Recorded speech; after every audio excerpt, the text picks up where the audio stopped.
লাইভে আছি একটু ইয়াটা দাও তো ফ্যানটা দাও।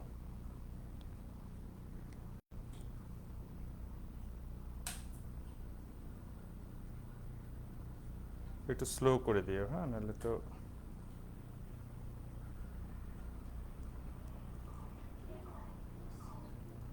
লাইভে আছি একটু ইয়াটা দাও তো ফ্যানটা দাও।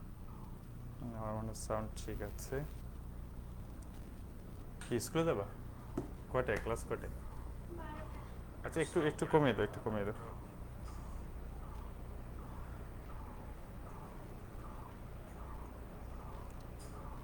আচ্ছা একটু ফ্যানটা একেবারেই কমে দাও, জিরোতে দিয়ে দাও। সাউন্ড ঠিক আছে।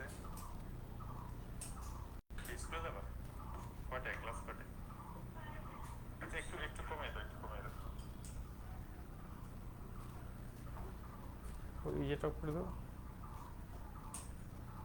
ওই যে ওই light light switch switch switch off করে ওই লাইট প্রথমটা, হ্যাঁ। আচ্ছা ঠিক আছে, সবাইকে আসসালামু আলাইকুম। একটু লাইভে আসলাম।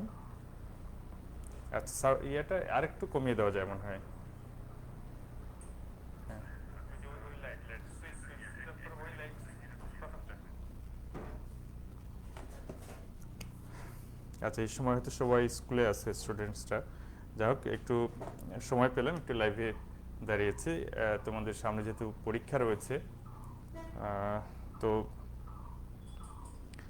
তোমাদের একটা আইটেম হচ্ছে identification of parts of speech, অর্থাৎ তোমাদের পার্ট অফ স্পিচ একটা সেন্টেন্সে কোনো একটি ওয়ার্ড আন্ডারলাইন করা থাকবে এবং এই ওয়ার্ডটি কোন পার্ট অফ স্পিচ সেটা তোমাকে আইডেন্টিফাই করে লিখতে হবে। তোমরা জানো যে পার্ট অফ স্পিচ 8 প্রকার, এবং আমার মনে হয় যে তোমাদের এই আইটেমে noun, pronoun, adjective, verb, adverb পর্যন্ত হয়তো দিবে এবং সর্বোচ্চ প্রিপোজিশন পর্যন্ত দিতে পারে। মানে এর বেশি অন্য কোনো পার্ট অফ স্পিচ আমার মনে হয় আইডেন্টিফাই করার জন্য পরীক্ষা আসবে না। এটা it depends on school syllabus, এটা স্কুলের সিলেবাস যেভাবে তোমাদের দেয়া আছে।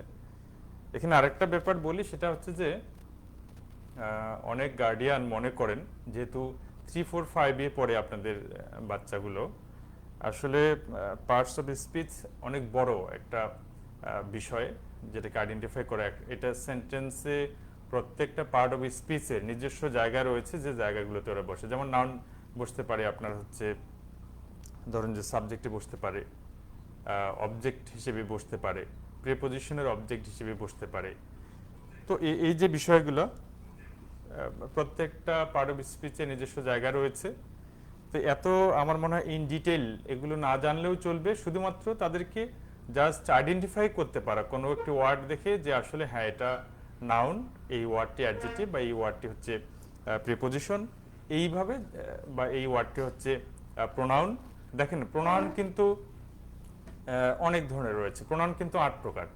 এখন এই 8 প্রকার প্রোনাউন তো তাদের পক্ষে জানা সম্ভব না, যেহেতু তারা 3, 4, 5-এ পড়ে। তো তাদেরকে বেসিক্যালি পার্সোনাল প্রোনাউনটা শিখতে হবে। পার্সোনাল প্রোনাউন যেটা পড়ি, যে first person I, singular, plural হচ্ছে উইথ, সেকেন্ড পারসন হচ্ছে you, third person he she it, এবং প্লুরাল হচ্ছে দে। তো এগুলো হচ্ছে পার্সোনাল প্রোনাউন। আমি আবার বলছি 8 প্রকার প্রোনাউনের মধ্যে আমরা পার্সোনাল প্রোনাউনটা দিয়ে পার্সন শিখি। তো পার্সোনাল প্রোনাউনের সাবজেক্টিভ, অবজেক্টিভ এবং হচ্ছে পজেসিভ, অ্যাডজেক্টিভ যে ফর্মগুলো রয়েছে, এই ফর্মগুলো তাদের জানতে হবে বা শিখতে হবে। এটা আমি মনে করি অনেকটা মুখস্থ বেস। এটা তারা মুখস্থ করলেই তারা দেখা মাত্র বলে দিতে পারবে যে হ্যাঁ আসলে এই ওয়ার্ডটি হচ্ছে একটা প্রোনাউন। এটার বাইরে তো আরো অনেক ধরনের প্রোনাউন আছে, সেগুলো তো তাদের পরীক্ষা আসবে না বা দেওয়াও হবে না। আচ্ছা এরপরে তো আমরা যাই। আচ্ছা এরপর হচ্ছে নাউন যে বিষয়টা, আমার মনে হয় একটু প্র্যাকটিস করি, যেহেতু আমার একটু সময় কম, দেখি। আচ্ছা এই যে parts of speech identification class 4 and 5 based আর কি। তো প্রথমটা দেওয়া আছে, the boy is reading a book. এখানে একটা সেন্টেন্স রয়েছে এবং দেখতে পাচ্ছি যে বয় আন্ডারলাইন করা আছে। এখানে আন্ডারলাইন ওয়ার্ড হচ্ছে বয়। এখন এই ওয়ার্ডটা কোন পার্ট অফ স্পিচ, এই বিষয়টা তাদের আইডেন্টিফাই করে লিখতে হবে। সাপোজ এটা যদি নাউন হয় তাহলে লিখতে হবে যে এটা নাউন, যদি এটা প্রোনাউন হয় তাহলে লিখতে হবে প্রোনাউন। এটাই হচ্ছে identification of part of speech আইটেমটা। তো এখানে বয়, এখানে কোন পার্ট অফ স্পিচ, আমি যদি বলি যে যদি তারা সাবজেক্ট এবং অবজেক্ট বুঝতে পারে, তাহলে এখানে একটা বিষয় তাদেরকে মানে তাদের জানা উচিত, সেটা হচ্ছে যে সাবজেক্ট হিসেবে বসতে পারে নাউন এবং প্রোনাউন। নাউন এবং প্রোনাউন এই দুইটা পার্ট অফ স্পিচ সাবজেক্ট হিসেবে বসতে পারে। তবে সাবজেক্ট হিসেবে আরো অনেক কিছু বসতে পারে, যেমন ইনফিনিটিভ বসতে পারে, জেরান বসতে পারে, ইনফিনিটিভ ফ্রেজ বসতে পারে। তো এই বিষয়গুলো তাদের জানার দরকার নেই, যেহেতু তারা 3, 4, 5 এর বাচ্চা, এগুলো তাদের না জানলেও চলবে। তাদের যেটা শেখা উচিত যতটুকু, সেটা হচ্ছে যে সাবজেক্ট হিসেবে নাউন এবং প্রোনাউন বসতে পারে, এই বিষয়টুকু জানলেই এনাফ। এখন সে যদি সাবজেক্ট বুঝতে পারে যে আসলে সাবজেক্ট কোনটা, এই সেন্টেন্সের সাবজেক্ট কোনটা, আমি ধরে নিচ্ছি যে সে জানে যে সাবজেক্ট হচ্ছে এটা, আমি ধরে নিলাম যে সে সাবজেক্ট, একটা সেন্টেন্সের সাবজেক্ট সে বের করতে পারে, তাহলে আমি একটু আগে যেটা বললাম যে সাবজেক্টে বসতে পারে নাউন এবং প্রোনাউন, এবং প্রোনাউন যেটা আমি একটু আগে বললাম যে পার্সোনাল প্রোনাউনগুলো ধরেন যে সে জানে। পার্সোনাল প্রোনাউনের যে সাবজেক্টিভ ফর্মগুলো আছে, I, we, you, he, she, it এবং হচ্ছে দে এবং দে, আমি ধরে নিলাম, আমি ধরে নিচ্ছি যে সে পার্সোনাল প্রোনাউনের এই সাবজেক্টিভ ফর্মগুলো সে জানে। তো আমি একটু আগে যেটা বললাম যে সাবজেক্ট হিসেবে বসতে পারে নাউন এবং প্রোনাউন। তো যখন সে দেখবে যে এগুলো আসলে প্রোনাউন নয়, কারণ বয় ওয়ার্ডটি প্রোনাউন নয়, তখন সে কিন্তু বুঝতে পারবে যে আসলে এই ওয়ার্ডটি হচ্ছে একটি নাউন, এবং বয় কিন্তু অবশ্যই নাউন, এবং নাউন সম্পর্কে তার অবশ্যই ধারণা থাকবে, বেসিক লেভেলের যে কনসেপ্ট থাকা দরকার সেইটুকু তার থাকবে। তো এই হচ্ছে ব্যাপার আইডেন্টিফিকেশন অফ পার্টস অফ স্পিচের নাউন এবং প্রোনাউনের বিষয়টি গেল।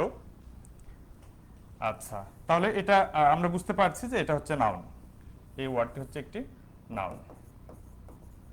ওকে, এরপর হচ্ছে সেকেন্ড সেন্টেন্সে আমরা দেখতে পাচ্ছি যে এখানে দেওয়া আছে she is my best friend, she is my best friend, এবং এখানেও কিন্তু সেম আমি একটু আগে যেটা বললাম যে পার্সোনাল প্রোনাউনগুলো তার শেখা উচিত, জানা উচিত, এবং শি অবশ্যই, যদি সে পার্সোনাল প্রোনাউনের সাবজেক্টিভ, অবজেক্টিভ এবং পজিটিভ অ্যাডজেক্টিভ ফর্মগুলো সে জানে, তাহলে সে বুঝতে পারবে যে না এটা হচ্ছে একটা প্রোনাউন। তো নাউন এবং প্রোনাউন আইডেন্টিফাই করা তার জন্য খুবই সহজ হয়ে যাবে। নেক্সট হচ্ছে the tall girl is my sister, এখানে একটা ব্যাপার আছে, কারণ এই টলটা হচ্ছে এখানে একটা অ্যাডজেক্টিভ, টলটা হচ্ছে একটা অ্যাডজেক্টিভ। তো অ্যাডজেক্টিভের যে বৈশিষ্ট্য বা অ্যাডজেক্টিভের যে ফাংশন একটা সেন্টেন্সে, সেটা হচ্ছে সে নাউন বা প্রোনাউনকে কোয়ালিফাই করে, সে নাউন বা প্রোনাউনকে ডেসক্রাইব করে। তো এই যে ইনসাইট, এই যে ভিতরের বিষয়টা যে একটা অ্যাডজেক্টিভ কিভাবে ফাংশন করে, তো এত ইন ডিটেল তার না জেনে আসলে তাকে এটার যে কাজ, অ্যাডজেক্টিভের যে কাজ, সেটা হচ্ছে সে নাউন বা প্রোনাউনকে বর্ণনা করে, বা নাউন বা প্রোনাউনের গুণ বা বৈশিষ্ট্য সে বর্ণনা করে, প্রকাশ করে, এবং তার অবস্থান হচ্ছে নাউনের পূর্বে, তার অবস্থানটা হচ্ছে নাউনের পূর্বে। তো এইভাবে যদি তাকে শেখা যায় যে তার অবস্থানটা হচ্ছে নাউনের পূর্বে, তবে কিছু কিছু ক্ষেত্রে, যেমন হি ইজ আ গুড বয়, এখানে কিন্তু আমরা দেখতে পাচ্ছি যে নাউনের পূর্বে তার অবস্থানটা, কারণ সে যেহেতু নাউনকে ডেসক্রাইব করে, সে যেহেতু নাউনকে কোয়ালিফাই করে, নাউনের দোষ গুণ ত্রুটি বর্ণনা করে, তো সে নাউনের পূর্বে বসেই সেটা করে। আমি যদি বলি যে হি ইজ আ বয়, এটা কিন্তু একটা correct sentence, he is a boy, এটা একটা কারেক্ট সেন্টেন্স। এখন এই যে বয় বা বালক এর সম্পর্কে, এবং এটা কিন্তু নাউন, এটা হচ্ছে নাউন, আমি শুরুতে যেটা বললাম যে নাউন সম্পর্কে তার বেসিক ধারণা থাকবে, আইডিয়া থাকবে। আচ্ছা, সাউন্ড কোয়ালিটি ঠিক আছে কিনা এটা তো আমি বুঝতে পারছি না, একজন একটু কাইন্ডলি কমেন্ট করে বলবেন যে আসলে সাউন্ড কোয়ালিটি ঠিক আছে কিনা। এটা একটা কারেক্ট সেন্টেন্স। এখন এই যে বয় বা বালক এর সম্পর্কে, এবং এটা কিন্তু নাউন, এটা হচ্ছে নাউন।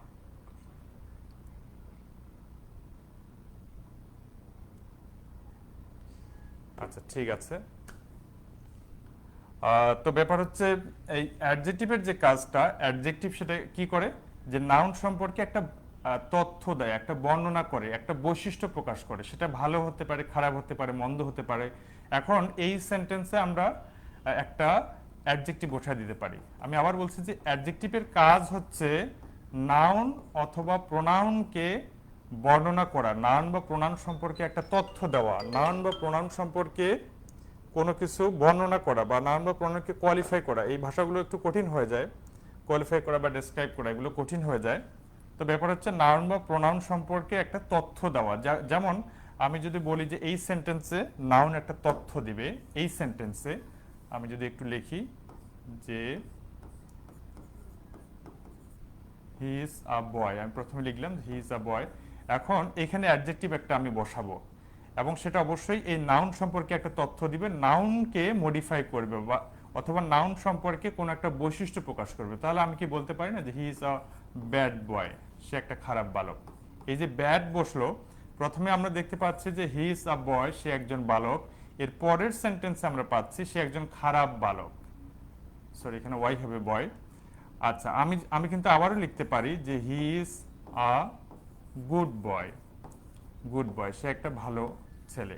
এই যে বয় সম্পর্কে একটা বর্ণনা দিল বা বর্ণনা করলো বা একটা বৈশিষ্ট্য প্রকাশ করলো, তো এখানে গুড হচ্ছে একটা অ্যাডজেক্টিভ।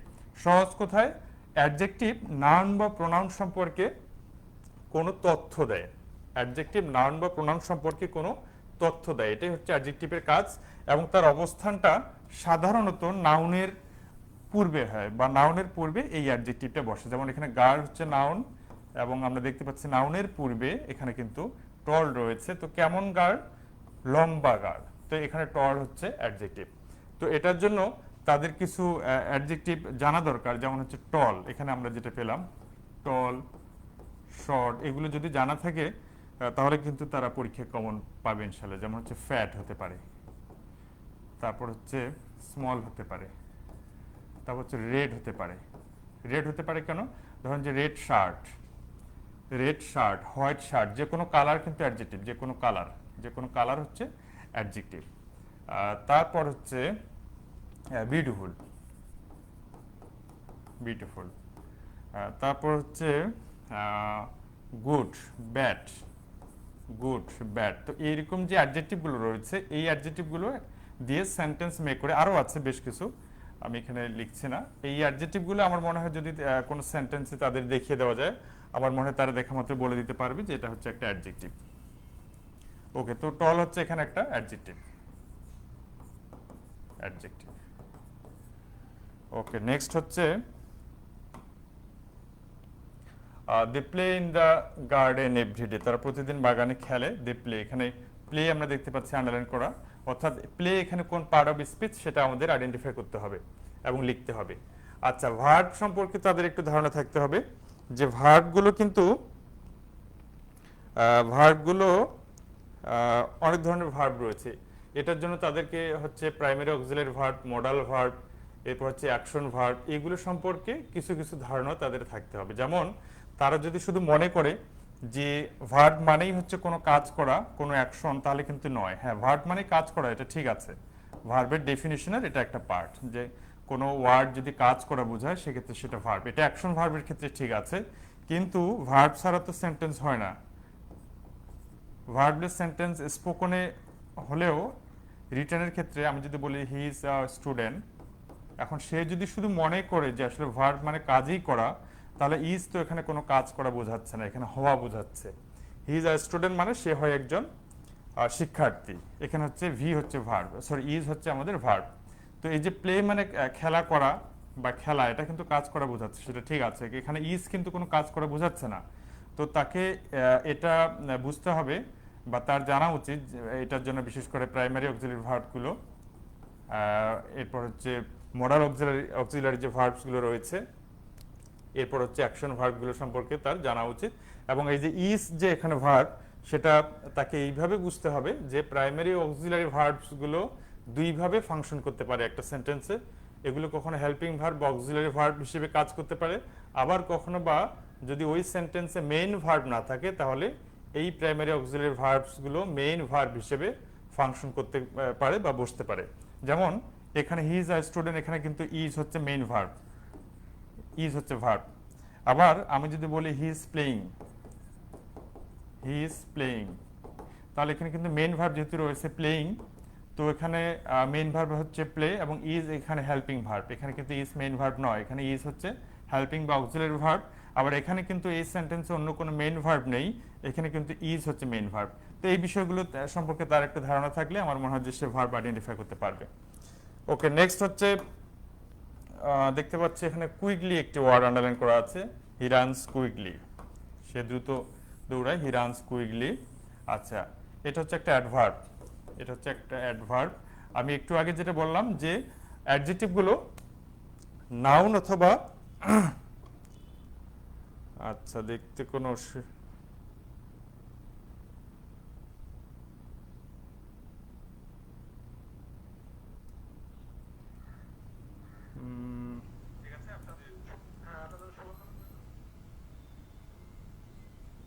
আমি একটু চেক করি যে আসলে লাইভটা ঠিক মতো দেখা যাচ্ছে কিনা।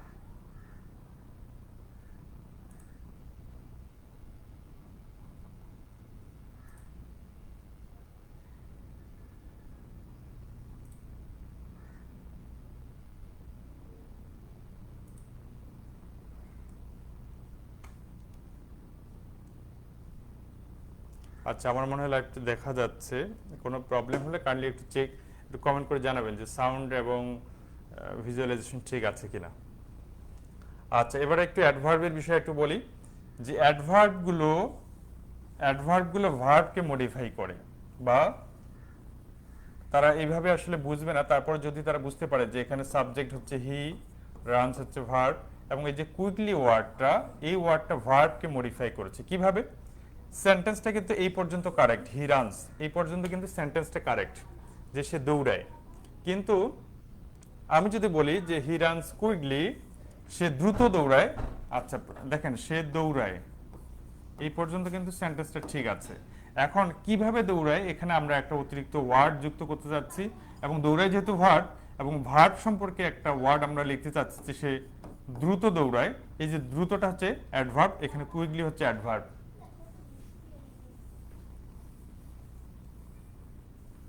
আসতে পারে। তাহলে অ্যাডভার্ব চেনার জন্য আমি বলতে পারি যে কোনো ওয়ার্ডের শেষে যদি এলওয়াই থেকে এবং সেই ওয়ার্ডটি যদি ভার্বের পরে বসে, তাহলে বুঝবা যে এটা হচ্ছে adverb.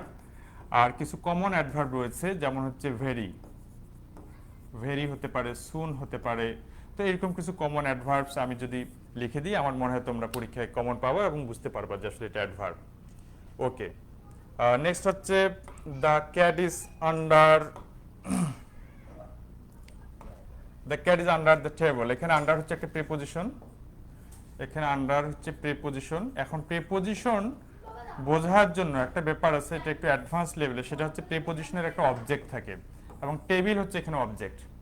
The cat is under the table, প্রিপোজিশনের অবশ্যই একটি অবজেক্ট থাকে। তো এই বিষয়গুলো হয়তো তারা বুঝতে পারবে না যে আসলে অবজেক্ট কি জিনিস, সাবজেক্ট অবজেক্ট সম্পর্কে তাদের আসলে বিশেষ করে 4-5 যারা আছে তাদের ধারণা রাখা উচিত। এবং অবজেক্ট হিসেবে কিন্তু নাউন এবং প্রোনাউন বসতে পারে। তো এখানে টেবিল হচ্ছে একটা নাউন, এবং এটা হচ্ছে এই প্রিপোজিশনের অবজেক্ট। কিছু কমন প্রিপোজিশন যদি আমি বলি, কমন প্রিপোজিশন যেমন হচ্ছে অন, অ্যাট, এই যে এখানে আন্ডার রয়েছে, তো এরকম কিছু কমন প্রিপোজিশন যদি আমি তাদের লিখে দিই এবং সেন্টেন্সে যদি তারা সেগুলোর প্রয়োগ দেখে, আমার মনে হয় তারা বুঝতে পারে, মানে বুঝতে পারবে আর কি, সরি। তো এই হচ্ছে ব্যাপার। আজকে এ পর্যন্তই।